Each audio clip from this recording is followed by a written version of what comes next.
Hello and welcome, my dear friend. There are some things that, if spoken out loud, would sound like fiction. What they did to you. If someone heard the full story, they'd ask how you're still functioning, let alone smiling.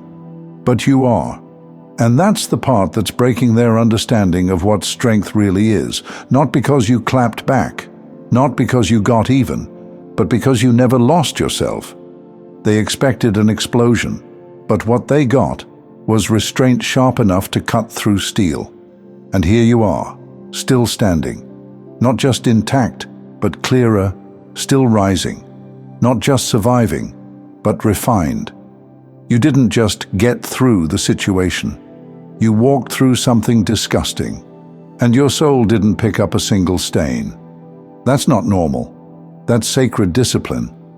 Most people don't know what it takes to stay clean when you've been dragged through dirt by people you trusted. They don't understand the internal war it takes to sit still when your name is being butchered by cowards who would crumble under the pressure they tried to put on you. But you do.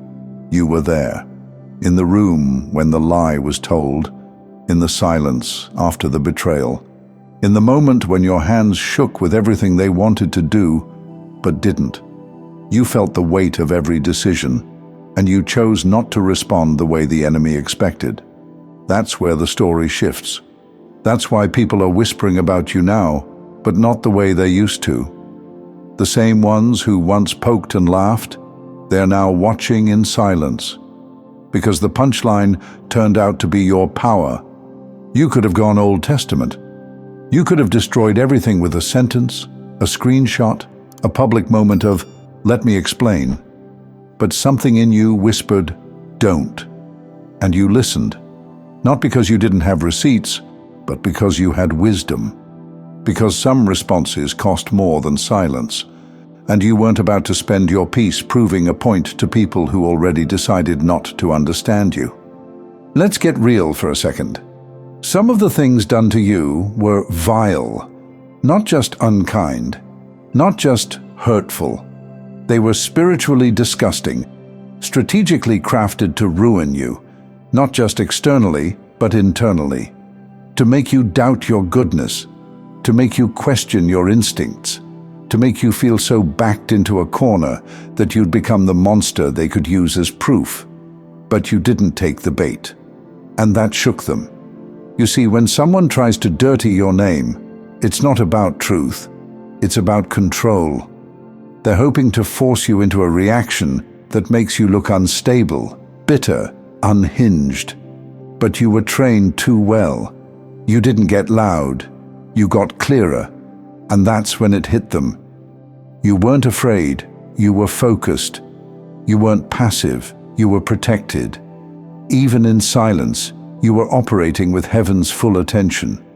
They thought they had the upper hand, but they didn't know who was walking with you. They didn't know that the same God who watched you cry on that bathroom floor was preparing a table with your name on it. And now they're watching it get set. Now they're realizing the very mess they made is the ground you're rising from. Let's talk about the part no one saw. The nights you almost broke your own code just to feel heard. The moments where betrayal made your bones ache. The days you wanted to shout, "I didn't deserve this," but didn't. Because something sacred in you knew, the longer you stayed clean, the louder the truth would echo. And you were right. You didn't just survive. You preserved your essence. You could have thrown mud, but instead, you turned your pain into a platform. Not one built on revenge, one built on restraint, on emotional maturity, on divine calibration. Because you knew if you lost your center, you'd lose more than your temper, and you weren't going to hand them that kind of victory. So you stood still, and in that stillness, the whole system started to fall apart. Let me tell you something real. When someone is committed to misunderstanding you, no explanation will ever be enough. But when the energy shifts, when the truth starts knocking louder than the lies ever did, the same mouths that mocked you, will be too full of silence to keep the act going. And that's what's happening now. Your glow doesn't match the gossip. Your peace doesn't fit their predictions, and they're confused. How did you make it through all of that? How are you still walking like nothing touched you? How did they not break you? Because you knew something they didn't. Every move you made was being weighed by something greater. And you didn't just want victory. You wanted alignment. You wanted to still be able to look in the mirror and recognize the person looking back. So you chose the higher path. And while it hurt, it also healed. You didn't escape the storm by hiding. You walked through it, eyes open, hands clean, and now you're shining. Not because it was easy, but because you stayed true when it was hardest. Here's the truth most won't say out loud. They didn't expect you to survive. Not because you were weak, but because they knew how strong the attack was. They had inside knowledge of what was said, what was plotted, what was twisted. They knew the lies were thick, the setup was coordinated, and the goal wasn't just to hurt your feelings. It was to dismantle your identity. They aimed for your sense of self. That's why your resilience scares them. Because if they had gone through even half of what they put you through, they'd be gone, forgotten, or curled up in some corner of bitterness.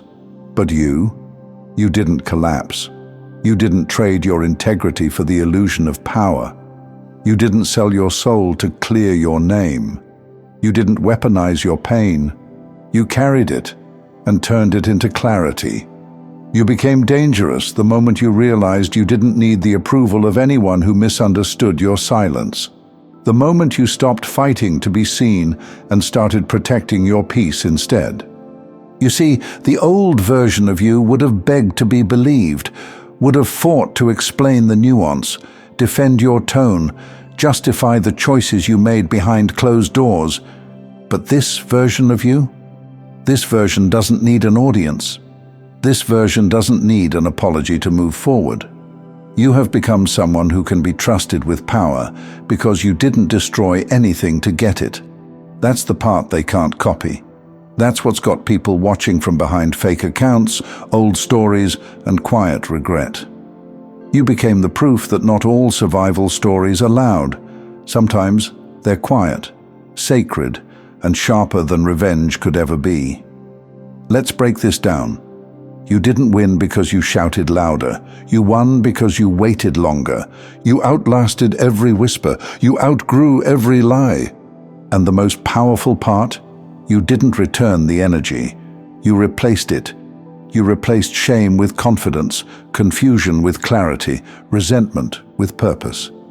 That's why people are drawn to you now, because you carry what they couldn't fake even if they tried. A clean soul that's been through fire and didn't turn to ash. Let's name what this really is. This isn't about moving on. This is about spiritual mastery. This is about what it means to hold divine power without burning everything in your path.